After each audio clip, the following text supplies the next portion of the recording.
नमस्कार दोस्तों, जैसे कि हमने पहले भाग में देखा था कि एकलव्य और सूर्यपुत्र कर्ण दोनों ही सर्वश्रेष्ठ धनुर्धर है। कर्ण का कोई सामान्य जन्म नहीं हुआ था, क्योंकि उनकी माता ने दुर्वासा ऋषि की सेवा की थी, तो उसके बदले उन्हें एक मंत्र मिला था। तो कुंती ने उस मंत्र का आह्वान किया तो सूर्य देवता जी प्रकट हुए थे और ऐसे में कर्ण का जन्म हुआ था। और एकलव्य भी सर्वश्रेष्ठ धनुर्धर था, लेकिन उसके साथ अन्याय किया गया। उनके गुरु द्रोणाचार्य ने गुरु दक्षिणा के रूप में अंगूठा मांग लिया था, क्योंकि वे अर्जुन को सर्वश्रेष्ठ धनुर्धर बनाना चाहते थे।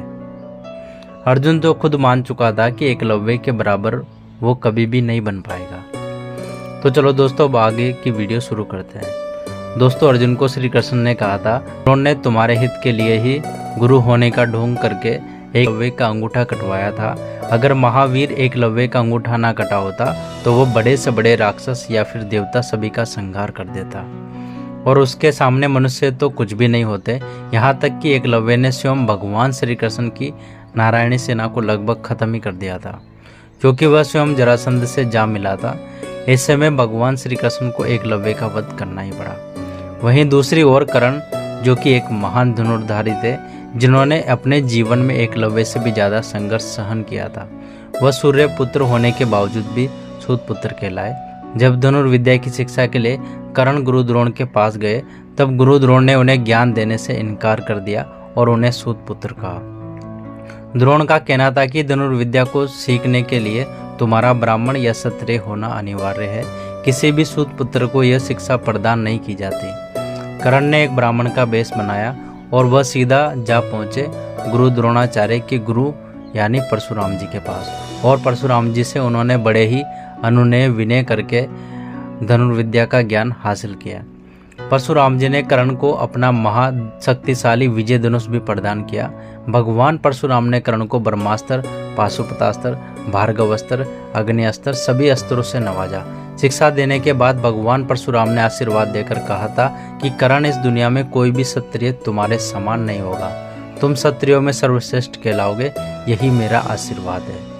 लेकिन दुर्भाग्य की बात है कि स्वयं परशुराम जी ने उन्हें श्राप दिया था जब उन्हें पता चला कि कर्ण एक सूत पुत्र है।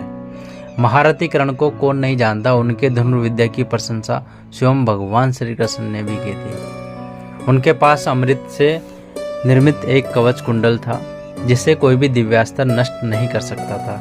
इसलिए महाभारत युद्ध शुरू होने से पहले भगवान श्री कृष्ण ने इंद्र से कहकर कर्ण के कवच कुंडल उठवा दिए थे।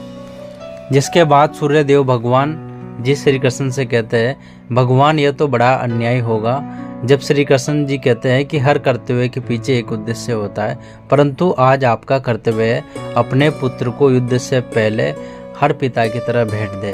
तब सूर्यदेव ने कर्ण को अपना दिव्य रथ प्रदान किया था, जो युद्ध के दूसरे पहर तक अत्यंत शक्तिशाली रहेगा, परंतु दूसरे पहर के बाद उसकी शक्ति विलुप्त हो जाएगी। इसी कारण कर्ण की मृत्यु दूसरे पहर में हुई थी।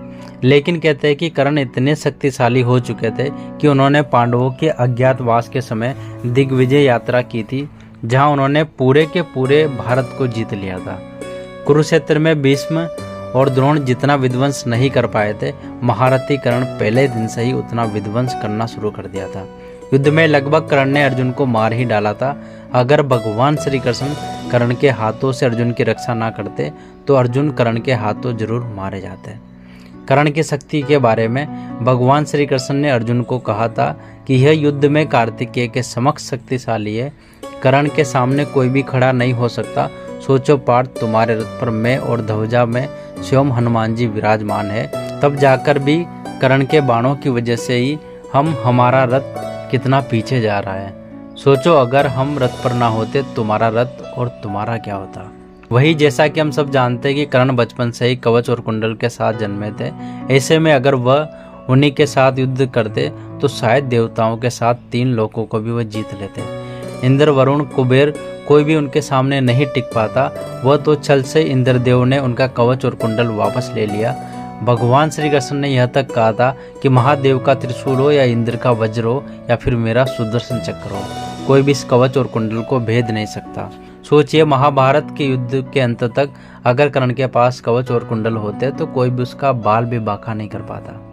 यहाँ तक कि महाभारत में स्वयं वेदव्यास ने उन्हें एक युवा योद्धा के तौर पर प्रदर्शित किया है, क्योंकि कुंडल में अमृत बसता था, जिस वजह से उन्हें हर बार ऊर्जा प्रदान होती थी, इसलिए वह युद्ध में कभी भी थकते नहीं थे। दोस्तों, एकलव्य और कर्ण दोनों ही महाभारत काल के सर्वश्रेष्ठ धनुर्धारी योद्धा थे।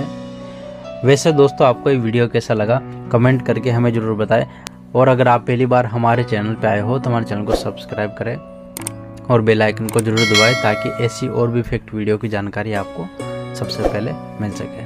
Thank you so much.